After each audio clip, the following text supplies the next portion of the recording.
Ertugrul میں حلیمہ سلطان بننے والی اداکارہ پاکستان آنے کی خواہش مند۔ انہوں نے مداحوں کو کہا کہ تہہ دل سے شکریہ، آپ سب سے ملاقات کے لیے پرجوش ہوں۔ اسلام آباد میں بیورو پورٹ شہر آفاق ترکش سیریز دل لیش ارطغرل یا ارطغرل غازی میں حلیمہ سلطان کا مقبول کردار ادا کرنے والی اداکارہ اسرائی بلیچک نے اپنے مداحوں سے ملاقات کے لیے پاکستان دورہ کرنے کی خواہش کا اظہار کر دیا۔ تفصیلات کے مطابق وزیر اعظم عمران خان کی خواہش پر پاکستان میں اردو ڈبنگ کے ساتھ نشر ہونے والا تاریخ پر مبنی ترک ڈرامہ ارطغرل غازی نے پاکستان مداحوں کو اپنا اسیر کر لیا اور پاکستان میں ڈرامے کی مقبولیت نے ترکی کو بھی پیچھے چھوڑ دیا۔ اداکاری اسرائی بلیچک کے انسٹاگرام کی پوسٹ پر پاکستانی مداحوں نے انہیں ارطغرل غازی کی پاکستان میں مقبولیت کے حوالے سے بتایا اور لکھا، پاکستان میں سیریز سب بہت شوق سے دیکھ رہے ہیں۔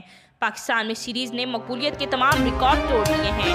اسرا نے پاکستانی مداحوں کی محبت بھرے پیغامات پر اظہار تشکر کرتے ہوئے کہا ہے کہ میں پاکستان سے ملنے والی محبت کا تہہ دل سے شکریہ ادا کرتی ہوں، پرجوش ہوں، پاکستان کا دورہ کروں گی اور آپ سب سے ملاقات کروں گی۔ اپنا بے حد خیال رکھیے گا۔ مزید تفصیلات اور اپڈیٹس کے لیے دیکھتے رہیے ساہیوال میڈیا۔